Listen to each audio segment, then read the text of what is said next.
Hey guys, what's up? It's Cuber, and in this video we have another unboxing from thecubicle.com. In here should be the new GAN 356i, which I'm super excited to show you guys. So let's go ahead and open it up and check it out. So here is the box. It is a very kind of Apple-inspired box, I feel like. Definitely very modern. I did kind of slice it a little bit, which is unfortunate, but really not that big of a deal. So let's go ahead and check it out. Alright, so here we have the puzzle. This is a stickerless version. We have the charger. We have some accessories in here and more accessories. Just pamphlets and stuff. So if you guys don't know, the 356i is a Smartcube. So not the first one, the GAN I think was first, I'm pretty sure on that, but it has a pretty similar functionality to the GAN, but this puzzle performs a lot better than the GAN, and the app has way more features. So this is one that's actually more speed solving viable, even though I'm pretty sure you can't use it in competition. But let's go ahead and check it out. So here's the puzzle, and then real quick before we do some turns, I just want to show you guys what's in here, which I'm just going to rip. We have a very nice bag, as well as springs. So I'm pretty sure we get a lighter spring and a stronger spring, and I imagine what's in here is the medium springs. So no GES nuts, which is interesting. We haven't seen a cube without something like that in a while from GAN. And the charging cable. So this charges via micro USB. Would have been cool to see USB-C, but it's really not that essential. All right, so here is the puzzle. First off, it has a matte finish rather than a glossy finish. You can even hear it just when I touch the cube. I've always preferred glossy for stickerless just because it's easier to grip, especially on 2x2. GAN's 2x2s are usually like this matte finish, and I don't like that at all. We'll see if I can get used to it on 3x3. I do actually have a black one, so the black one is right here. I got this one at Nationals. I actually tried to record an unboxing at Nationals, but my mic was not plugged in properly, and the audio was like super staticky, and my voice was very distant and faint. So that was never going to work. So I already kind of have made my first impressions about the overall performance of the cube and how the app works. But there are some functions of the app that I actually haven't used yet, and I'll be going more in depth with that in this video as well as the next video. I'm actually going to be doing an unboxing and review separately this time. So this is just going to be a quick overview basically. So first turns. Wow, this one actually performs nicer out of the box than the black one did. So I think it just has to do with out of the box setup.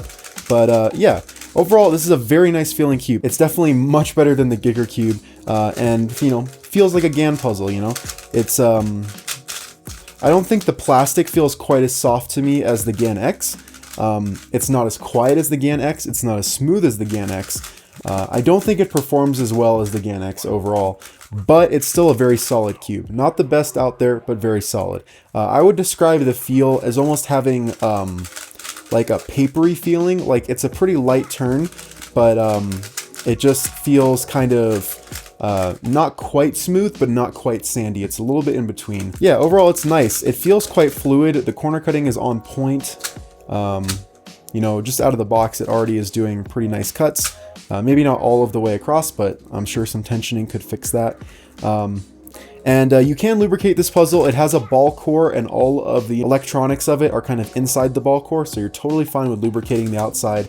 It's also magnetized, factory magnetized, which is great. I don't think the magnets are interchangeable. As a matter of fact, I know they're not because some people tried it with the GAN X magnets at Nationals and it didn't work. So that's a little bit of a bummer, but you know, you can't win them all. You know, this cube doesn't have every single feature. Like I already mentioned, it doesn't have the GES nuts. So basically, I think the way this works is there's kind of like a GES nut in there, but I imagine you would just unscrew this and then the spring will just come out and then you can replace it with one of these springs. I'm probably not going to be messing with it because honestly the performance is fine as is. With just a little bit of lube setup, I think it's going to be fine. Overall though, just doing turns, I'm really not liking this matte finish. So that's kind of a bummer. This is more of a training cube than anything, since I don't think you can compete with it, and it's also not the best cube you can buy either way for competing. This is going to be a great cube to use at home to basically track your improvement, track your solves, you know, see your TPS, see your kind of solve breakdowns. It'll do reconstructions for you, see where you might be able to improve your solves, which is a great feature. Plus, the app also has a battle feature, so you can battle other people, which I'm super excited to try out. So this cube is most likely doesn't have much of a charge right now. Basically, the way this works is you just pop this in the charger with the white side facing up. It doesn't matter which orientation as long as white is facing up. And then you just plug in the micro USB cable right here. It usually takes quite a while to charge, and the first time to connect it, it's a good idea to have it at 100% charge. At least that's what I heard from Speedcube Review at Nationals, and he got this cube well before I did, so I assume that's accurate. But since this one probably doesn't have much of a charge, I'm going to be demonstrating the app with the black one, which already has a full charge. So I'm going to go ahead and pull up the app. The app is called Cube Station right here. I'm wondering if it's going to have a problem with detecting two different cubes. I hope not, but let's see if this one will connect. So there we go, almost at a full charge. It's been off the charger for a little while, but there we go. It doesn't seem like the standby time is like super amazing. What we're gonna do is go to personal training, scramble according to the random algorithm, standard timing, scramble in limited time, data will be recorded in app, and free scramble the cube as you like. Okay, cool. So I think what this does is this is just a standard timer. This is what we want to use though. Let's go ahead and reset it. Let's see how to do that. Reset.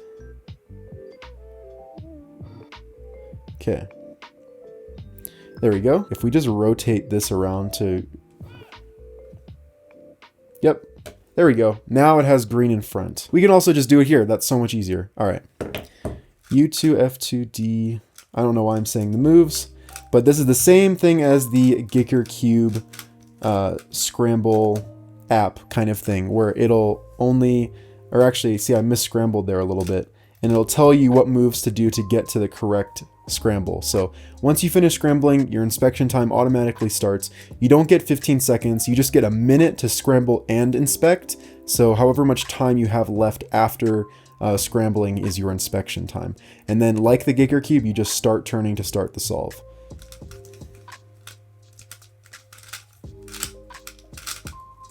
Oh, this is very bad.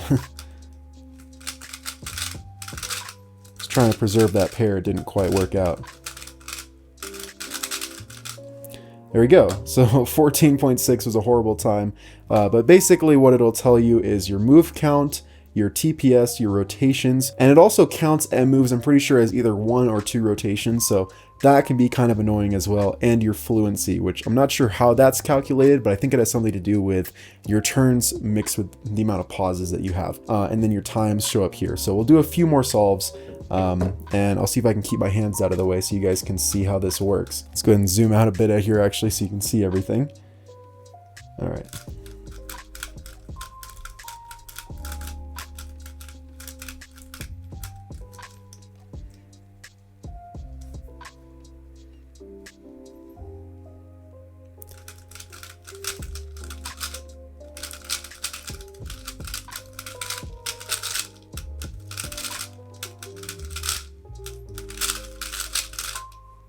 $11.09, not too bad. All right, this is pretty good.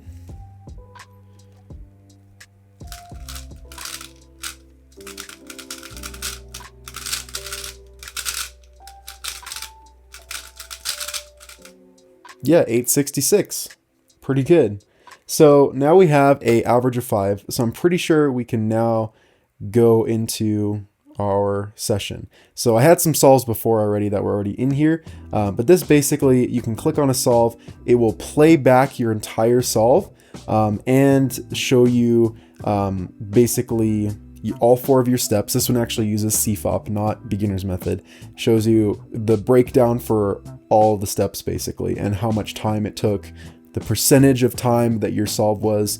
So like, you know, cross was 4.96% of my solve, took 0.4 seconds, something like that. 2-second PLL, very bad, but there you go. So that's pretty cool. That basically gives you a whole bunch of cool stats. So that's basically how the app works, or at least one section. Now I'm going to go ahead and try an online battle. I haven't done this yet.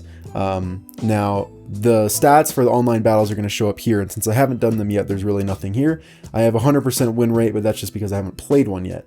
So let's go ahead and see if I can do a 1v1 battle just with random matching. So solve the cube once in 1 minute in standard timing to unlock 1v1 battle and virtual battle sections. Okay, so I have to go to standard timing, and then I thought that's what I just did. All right, I guess I have to do one more solve. Yep, there we go. A few moments later. Oh, it looks like no one's really online right now. I think it's possible that just because the cube is still quite new, not enough people have gotten it to where you will be able to consistently find matches. That's kind of unfortunate. You can add friends though, so if you know specific people that have the cube, you can add them and then do friend battles. So I have one friend on here so far, which was my friend Dan, but he's not online right now. So I don't think I'm going to be able to do the, to show you guys this feature, but, oh, okay. And then immediately I see this. So this definitely looks quite a bit different from the way it looks on SpeedKey Reviews video, but now we have some inspection time and we're just going immediately. It just jumps right in. So just go ahead and go.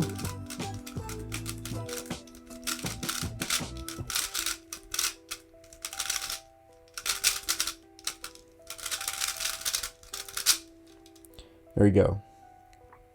So let's see what he gets. Didn't look like he did his solve. Okay, let's see if we can try again. Okay, so basically you got an idea of how the screen looks. It looks very different from the way it did in Sean's video, like I said. So they definitely have updated it. It looks a bit better now, I think, too. So here we go. Okay.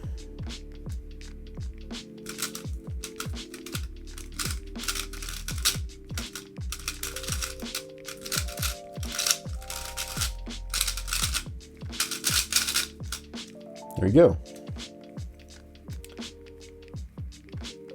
So it's tell me how long I have until I beat the opponent. So, yep, I won. I got a 10.84. He got a 14.81. So I did 68 moves. He did 73. My TPS was 6. His was 5. So you can basically see the stats of you versus the other person. So let's go ahead and see if we can match again. I wish there was a feature where you could just match the same person again. Okay, here's a different person. Ah, messed that up. Still 10.7. It definitely is kind of nice that you don't have to stop the timer, so your pickup and drop time is basically eliminated, which is cool. Could also be a problem in terms of whether or not you want to count PBs and stuff, but for this purpose, it's pretty cool. So once again, I won. So see if we can match again.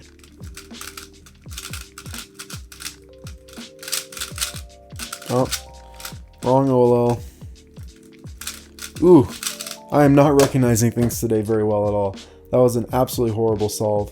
So I lost that one. Yeah, so that is basically the app. That is pretty much what it does. It doesn't have the little mini games like the GigaCube app does, but those are basically pretty gimmicky. This is much more like useful actually. So now that my stats are up here, you can see I've done 6 battles. I've won 83%, and my in-game average is 12.19. So a little bit above average for me, but overall pretty good. So yeah, that is the GAN 356i. That's the basics of it. In the review, I'll go ahead and go into more detail on how I feel about the app, concerns that I have, questions I have, things I think that should be added, and also more into the performance of the puzzle itself and how well it is just as a speed cube. So be sure to look forward to that. Anyways, thanks of course to the Cubicle for sending me both of these puzzles to review. I guess I should bring in the stickerless one in here, which is actually the one we unboxed in the video. So like I was saying, thanks to the Cubicle for sending me both of these puzzles for free to review and for sponsoring the video. If you guys like this video, make sure to hit that like button, turn notifications, and subscribe if you haven't already. Thanks for watching, guys. Bye.